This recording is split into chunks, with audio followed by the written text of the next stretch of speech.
Ahmaduhu wa nusalli wa nusallimu ala rasulihil karim. Amma ba'du. Maulana Yusuf katakan orang yang berhajat kepada pemerintahan ini adalah seperti binatang. Maaf ya, saya mengutip seperti anjing atau babi. Hal ini diucapkan sampai 3 kali bayan subuh. Ketika ditanya, maka beliau menjawab, kenapa berbicara seperti itu? Agar tidak masuk di hatiku hasrat kepada pemerintahan. Saudara-saudara sekalian, setiap ada masalah maka berlarilah kepada Allah Subhanahu wa taala.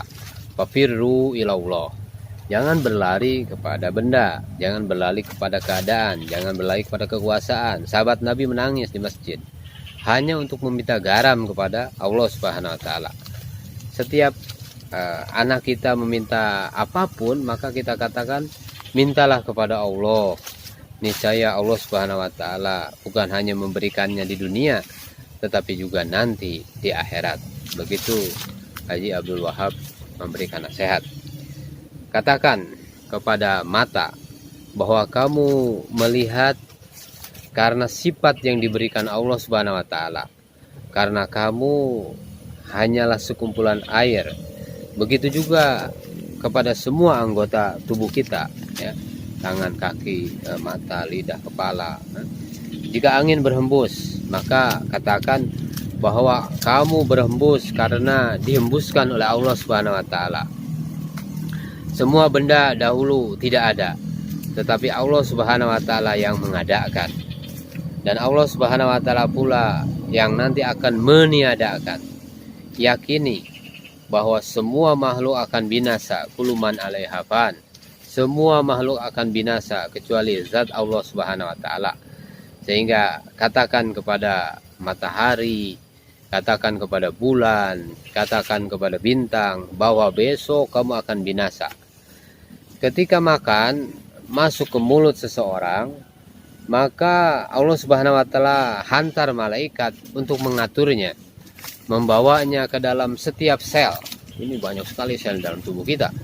Jika Allah Subhanahu wa taala perintah makanan jadi asbab penyakit, maka malaikat akan atur menjadi penyakit. Nah, begitu juga sebaliknya. Saudara-saudara sekalian, dengan cara riba tidak akan menambah rezeki. Karena apa? Karena Allah Subhanahu wa taala telah tentukan rezeki seseorang. Riba itu haram. Karena dapat duit tapi tidak dapat Allah Subhanahu wa taala. Dapat uang tapi tidak dapat Allah. 1 dirham hasil riba sama dengan berzina 36 kali. Nah, dalam kalimat la ilaha illallah Muhammadur Rasulullah 24 huruf. Sehingga selama 24 jam kita diperintahkan selalu menjaga iman. Bagaimana hidup kita mengikuti sunnah Nabi sallallahu alaihi wasallam selama 24 jam. Setelah itu barulah turun ayat yang memanggil kita dengan panggilan ya ayyuhalladzina amanu. Saudara-saudara sekalian yang dirahmati Allah Subhanahu wa taala, Allah Subhanahu wa taala yang maha besar, namun akan terkesan dalam hati orang beriman sebagaimana matahari yang besar dapat tampak dalam sungai yang kecil karena nur yang menyebar. Saudara-saudara yang dimuliakan Allah Subhanahu wa taala, 13 tahun ayat turun hanya tentang kebesaran Allah Subhanahu wa taala, keagungan Allah Subhanahu wa taala, kehebatan Allah Subhanahu wa taala. Ayat penciptaan dan kisah nabi berdakwah serta penderitaan mendakwahkan agama. Ini ayat-ayat yang diturunkan oleh Allah Subhanahu wa taala pada waktu itu agar manusia tahu bahwa jalan mendatangkan keyakinan yaitu dengan mendakwahkan keyakinan la ilaha illallah kepada manusia. Jadi jalan untuk mendapatkan keyakinan itu adalah mendakwahkan perkara ini. Jangan ambil manfaat dari makhluk, jangan ambil manfaat daripada kebendaan, jangan ambil istifadah daripada makhluk, tetapi ambil istifadah dari Allah Subhanahu wa taala. Orang tidak beriman ketika melihat matahari terbit di pagi hari, mereka langsung pikir kepada pekerjaan. Petani pikirnya ke sawah, pedagang pikirnya ke toko, pegawai pikirnya ke kantor. Nah, orang Amerika lihat matahari terbit, maka bahwa matahari terbit dari Amerika. Begitu juga orang Cina, nah, dia katakan terbit dari Cina. Orang Indonesia dan lain-lain, India, sama. Tidak ada yang melihat kudratullah saat melihat matahari terbit ini, matahari tenggelam atau matahari dari atas. Jadi tidak melihat kudratullah. Padahal setiap hari matahari ini pergi bersujud kepada Allah Subhanahu wa taala, tetapi manusia tidak mengetahuinya. Saudara-saudara yang dimuliakan Allah Subhanahu wa taala, maka kita harus mengetahui hakikat sebenarnya daripada kudratullah, kekuasaan Allah. Ilmu Allah ini meliputi segala sesuatu, baik yang telah lalu, baik sekarang, dan yang akan datang. Awal sesuatu yang Allah Subhanahu wa taala ciptakan adalah qalam, dan menulis setiap kudrat.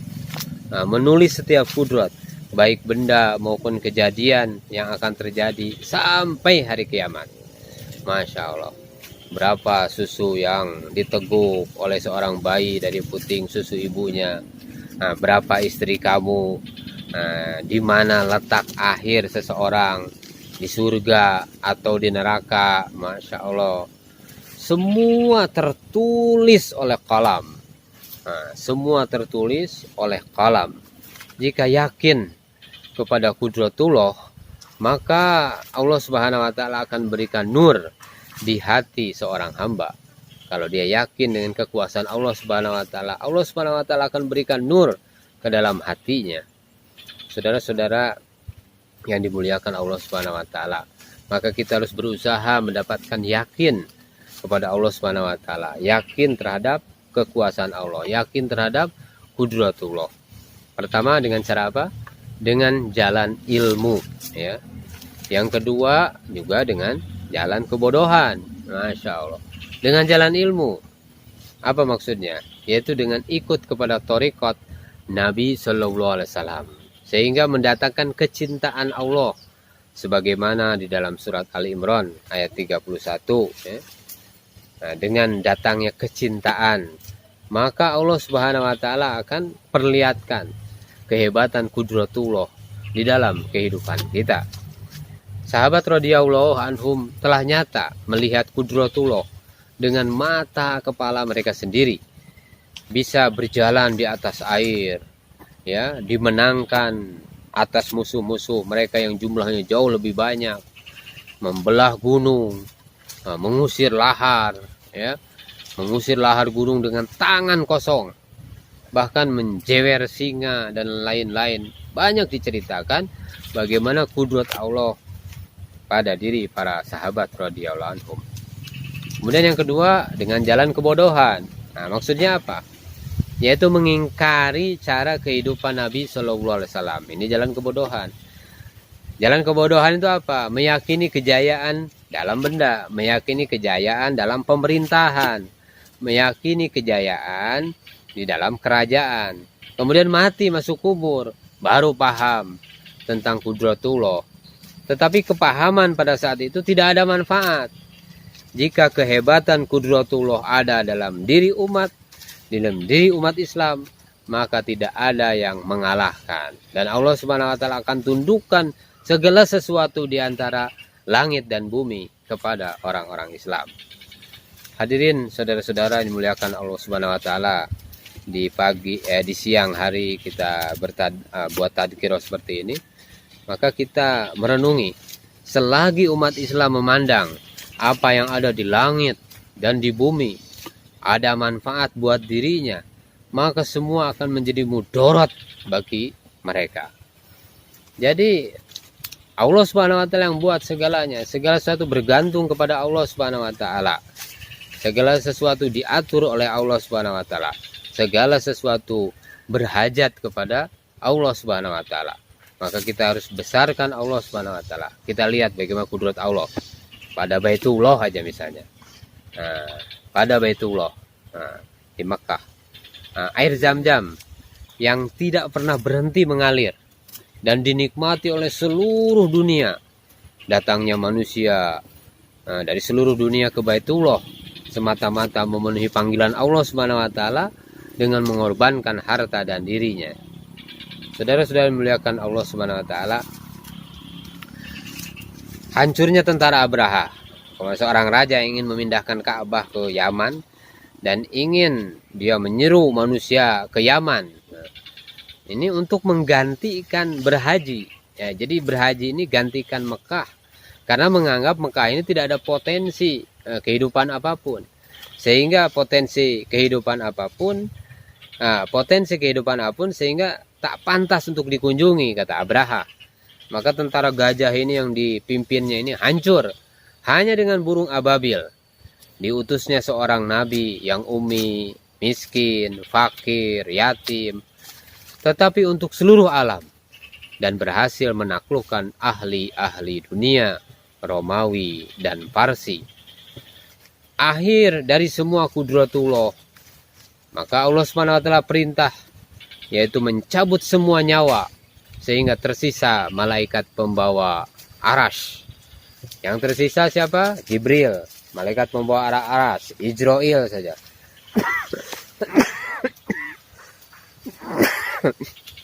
Maka Allah Subhanahu wa taala perintah cabut itu semua.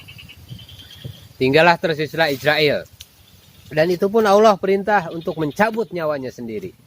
Akhirnya tinggallah Allah Subhanahu wa taala yang Maha Hidup. Maka Allah Subhanahu wa taala berfirman, limanil mulkul yaum. Nah, siapakah kerajaan di hari ini? Nah, Allah Subhanahu wa taala menyatakan lillahi wahidil qahhar. Bagi Allah Subhanahu wa taala yang Maha Esa dan Maha Memaksa. Saudara-saudara yang dimuliakan Allah Subhanahu wa taala, kehidupan kita ini apabila tanpa iman maka akan berlaku seperti seperti pasar lah, di mana orang dihargai karena uang yang ada padanya. Padahal miskin dan kaya datang dari Allah, bukan dari kehendak daripada manusia itu sendiri. Bukan. Nah, Bani Israel punya kesan yang hebat dengan kemajuan hartanya yang ada pada Korun. Nah, ini tidak memberikan manfaat dan mudarat. Nah, karena apa? Allah Subhanahu wa taala yang buat semuanya. Jangan terkesan kepada harta, jangan terkesan kepada makhluk, jangan terkesan kepada benda. Nah, kalau terkesan kepada benda, maka orang dihargai seperti halnya dia pasar. Segala sesuatu di situ uang, dan itu kejahatan terjadi di pasar. Karena apa? Karena sebenarnya kesan manusia ini terhadap kebendaan, terhadap uang. Semoga Allah SWT berikan kepada kita iman. Semoga Allah SWT kuatkan iman dan mantapkan iman wujud dalam diri kita. Subhanallah bihamdihi, subhanakallahumma bihamdika, asyhadu an la ilaha illa anta, astaghfiruka wa atubu ilaik.